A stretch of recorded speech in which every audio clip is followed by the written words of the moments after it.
Warren Dutton was 71 years old in January of 1973, standing in the machine shed on his farm outside Dutton, Iowa, with the wind cutting through the loose tin panels and the smell of cold diesel hanging in the air.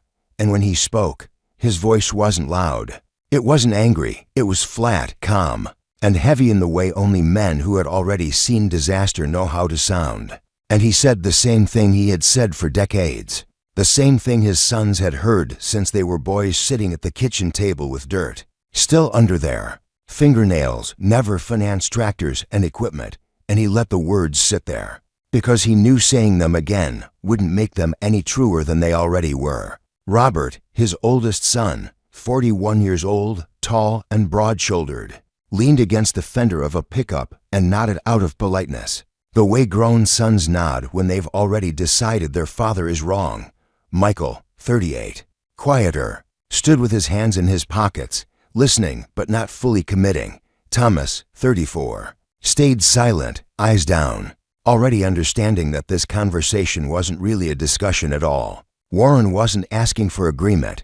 He was issuing a warning. He told them why. The same reason as always, because he had started farming in 1925, because he had watched neighbors lose everything in the 1930s, because he had seen men who were rich on paper one year and bankrupt the next when prices collapsed and banks stopped being patient, because the moment you owed money on iron, you weren't farming for yourself anymore. You were farming for the bank, and all it took was one bad year to hang you. But it was 1973, and everything about the world told a different story. Corn was over $3 a bushel. Soybeans were breaking records. Land prices were climbing so fast that farmers were joking about getting rich just by owning dirt. Banks were calling, not the other way around. Equipment dealers were offering financing plans that made brand new tractors feel inevitable instead of dangerous. The USDA and extension agents were saying it out loud now. Get bigger or get out. Warren divided the land anyway, 160 acres to each son, split the equipment as fairly as old iron could be split, and stepped back, knowing that whatever happened next would happen whether he liked it or not. Within months, the differences showed. Robert moved fast. He didn't just believe the numbers, he trusted them. He sat at his kitchen table with a yellow legal pad and ran projections that looked airtight. 400 acres of corn, yields around 120 bushels, prices near $3. Payments spread over 7 years, manageable. He went to the regional farm credit bank and walked out with a $45,000 loan. He bought a brand new John Deere for $1,430, 6-bottom plow, 8-row planter, a disc, a grain wagon. Everything that said he was serious. Everything that said he wasn't farming like it was 1940 anymore. His monthly payment came out to $730. People said that was nothing. He rented an additional 140 acres from a neighbor who had retired, pushing his operation to 400 acres almost overnight. Michael watched and followed, but carefully. He bought a used John Deere for $1,020, financed less, stayed on his 160 acres. He told himself he was being responsible. Thomas bought nothing. He took his share of the old equipment, including the 1961 John Deere 3010, and spent his spring not at the dealer but in the shed, rebuilding seals, replacing worn parts, welding cracks, making old iron work again. His brothers drove by and shook their heads. They said he was wasting time. The first season proved who looked right. The 1973 growing season was nearly perfect. Rain came when it was supposed to. Heat never pushed too hard. Robert ran that 4,430 long hours and covered ground his father never could. When harvest came, his yields averaged just under 120 bushels an acre. He sold most of his corn near the top, just shy of $3. After expenses and payments, he cleared more money than he had ever seen in his life. He bought a new pickup truck. He told people at the elevator that his dad meant well. But times had changed. Michael did fine too. Solid yields, steady income. Nothing flashy, but comfortable. Thomas harvested less, sold for less, but his costs were so low that when the math was done, he wasn't far behind. and he had no payments waiting for him next month. Still, nobody called Thomas smart that year. They called Robert smart. They called him modern.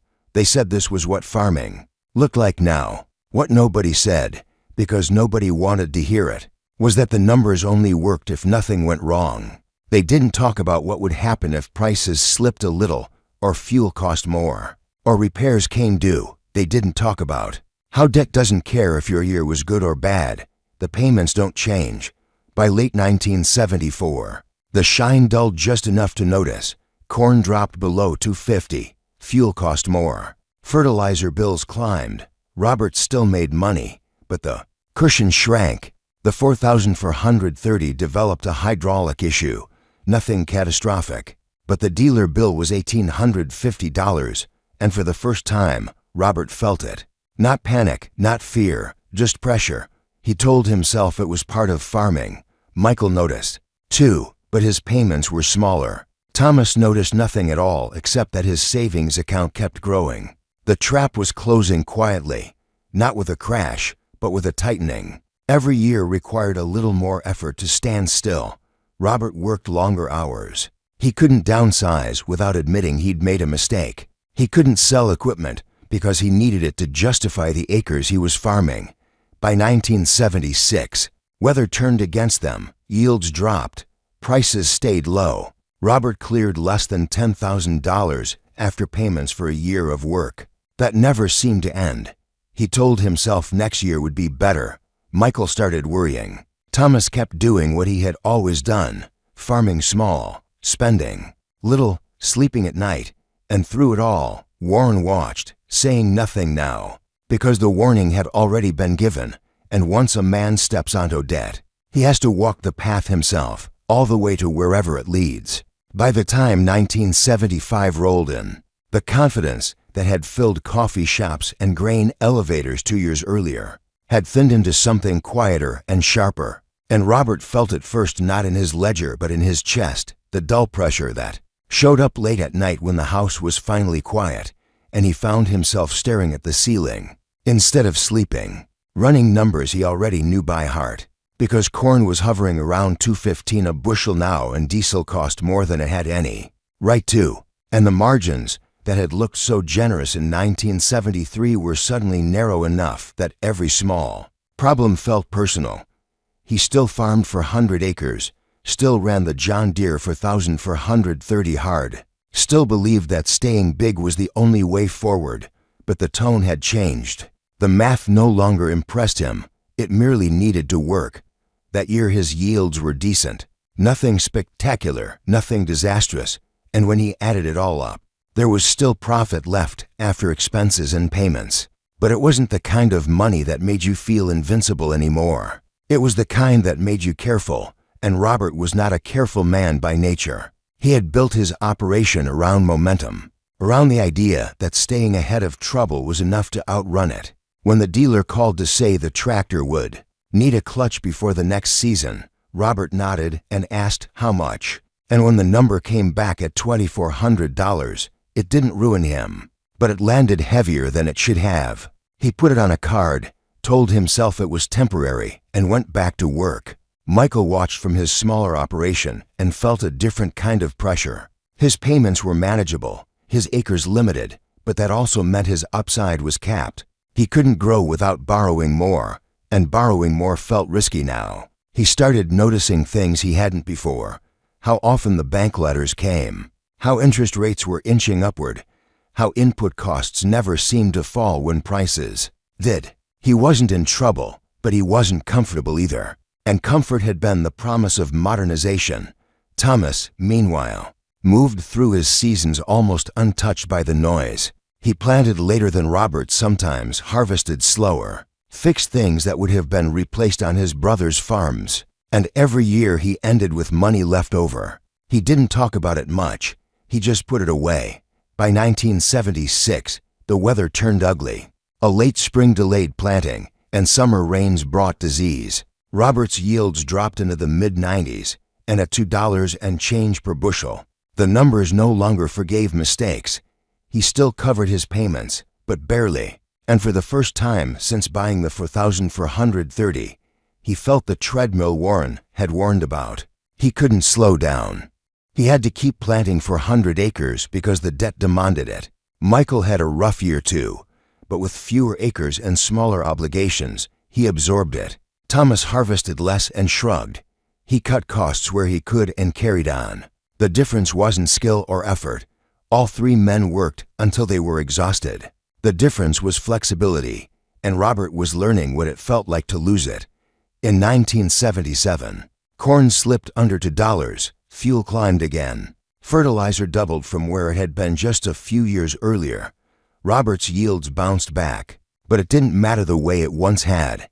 He grossed less with more work, and when the dealer told him the clutch job couldn't wait, he felt something close to panic for the first time. He didn't have the cash. He borrowed short-term at a rate that made him wince and told himself it would be the last time. Michael started talking out loud about downsizing, about maybe selling equipment and getting out from under the note. He ran the numbers over and over and didn't like any version of the future. He saw if prices stayed where they were. Thomas listened and said nothing, because there was nothing to say that wouldn't sound like judgment.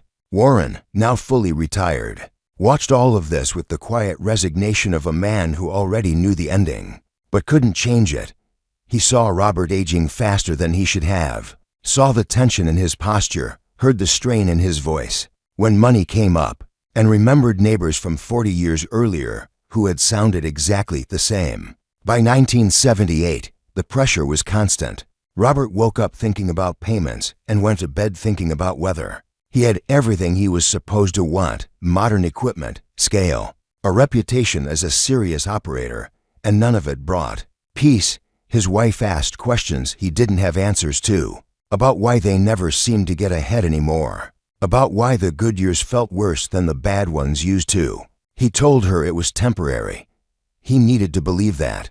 Michael reached his own breaking point quietly. He wasn't behind. He wasn't desperate, but he could see the walls closing in. Interest rates were climbing faster now, and every conversation with the bank felt colder. He realized that staying meant betting his entire future on things he couldn't control: prices, weather, policy, and he had never been a gambler. He started talking to neighbors about selling. Thomas, in contrast, crossed an invisible threshold that year. His savings passed a number he had never imagined when he was younger. He could have bought a new tractor outright. He didn't. He stayed with the 3010, not out of stubbornness, but out of clarity. It worked. It was paid for. And as the decade crept toward its end, the atmosphere around farming shifted from optimism to dread, not with a single headline or announcement, but with the accumulation of small, undeniable truths: that debt didn't bend, that costs only moved one direction, that good intentions didn't protect you when the numbers stopped lining up, and that once you stepped onto the path Robert was on, the only choices left were to keep running or fall, and Robert was running as hard as he could. By 1979, the strain that had once lived quietly in the background was now unavoidable, present in every conversation, every decision, every envelope that arrived in the mailbox. And Robert could feel the decade turning against him in a way that no amount of hard work could fix, because interest rates were climbing faster than anyone had expected, faster than seemed reasonable. And when he went to the bank to talk about rolling some short-term operating debt into something more manageable, the loan officer quoted him, a rate that made him laugh at first, then stare, then finally fall silent, because 13% didn't sound like financing. It sounded like punishment.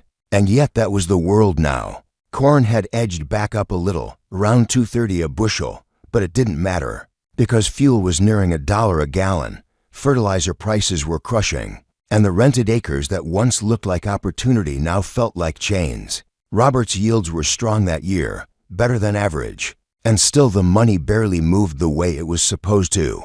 He was farming more acres than ever and feeling poorer doing it. He paid down some of the operating debt, but not all, and the balance lingered, a quiet reminder that the margin for error was gone. Michael watched this unfold and made the hardest decision of his life before it was forced on him. He sat at his own kitchen table, running numbers he had already memorized, and accepted what they were telling him. If prices stayed flat and rates stayed high, He could hang on for a while, but every year would be tighter than the last, and one bad season would undo everything. He didn't want to wake up one morning trapped, so he sold. He sold his 160 acres while land prices were still holding, paid off his equipment loans, and walked away with cash and a future that didn't involve waiting on weather and markets to decide his fate. He wasn't broke. He wasn't ruined, but he was done. He left farming at 44 years old and moved into town, carrying with him a quiet grief for a life he had loved but couldn't justify anymore. Robert saw this and told himself he was different. He told himself Michael had been too cautious, that staying big was still the right play, that quitting early was worse than failing late. Pride had become part of the machinery now, welded into the operation alongside debt. In 1980, the bottom finally fell out.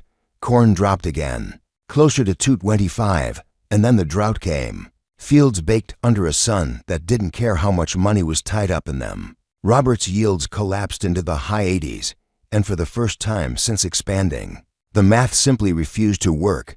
He cut costs everywhere he could, skipped maintenance, delayed purchases, pushed the 4,430 harder than it should have been pushed, because stopping wasn't an option. When the engine finally gave way, a cracked piston after months of strain, the dealer's estimate came back at $4,800, and Robert felt something break inside him. That had nothing to do with machinery. He didn't have the money. He asked the bank for a short-term loan and was turned down. He went to his father. Warren was 78 now, slower, thinner, but his eyes were still clear. And when Robert asked for help, Warren said yes, but only on one condition: that Robert sell the tractor, downsize, get out of debt, and start over smaller. Robert couldn't accept it.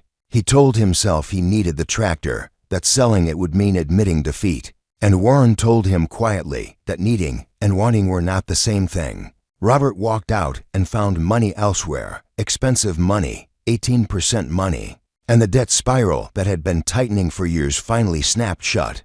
By spring of 1981, he was behind on payments.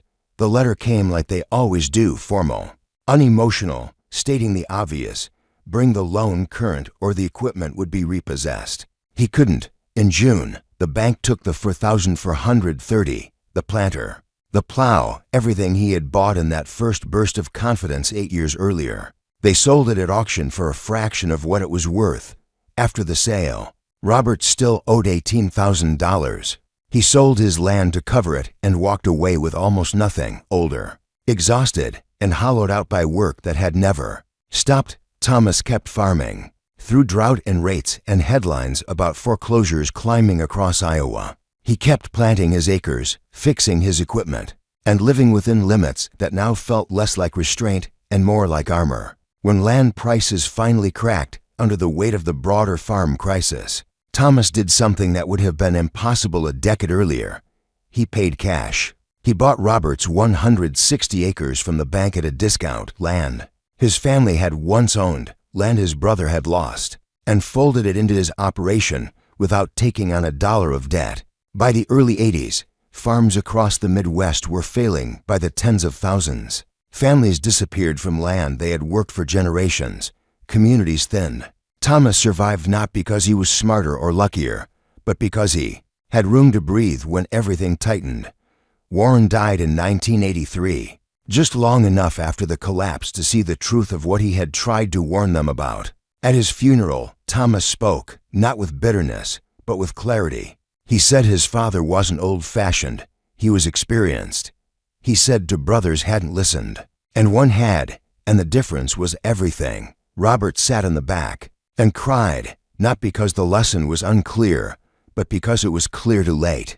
Years later, Thomas would still be farming, older now, his son doing most of the heavy work. The same old machines still running, still paid for, still earning their keep. When asked if he ever regretted not expanding, not modernizing sooner, not chasing what everyone else chased, he thought for a long time before answering, and then said the only thing that mattered, that every night he slept fine. He owed no one anything. His land was paid for, his equipment was paid for, and when he was gone, his son would inherit a farm without a single dollar of debt attached to it. And that was the difference between farming and gambling, between surviving and losing everything, between being busy and being free. What happened to the Duttons was not unique, and that is what makes the story linger long after the last numbers are tallied.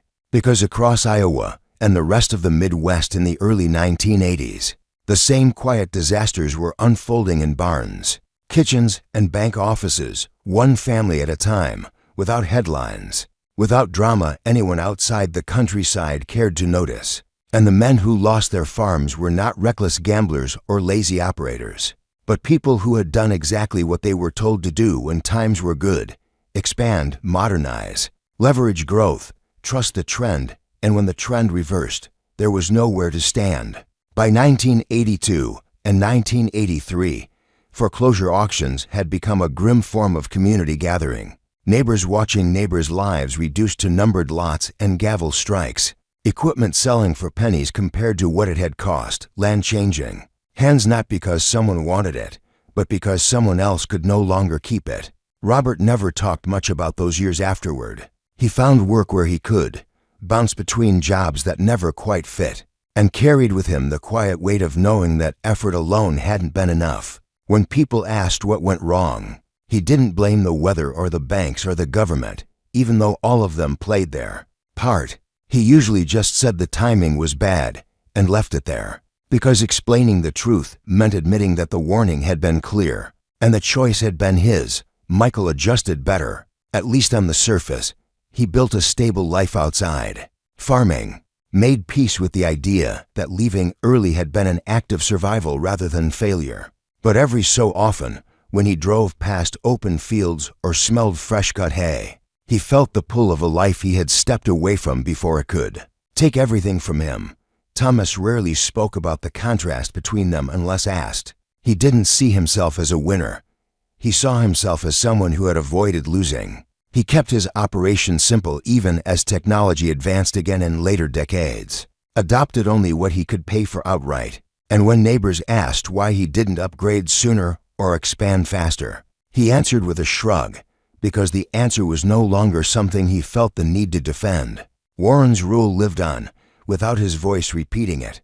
It lived on in quiet decisions, in repairs made instead of purchases, in land bought slowly and deliberately, in nights of uninterrupted sleep.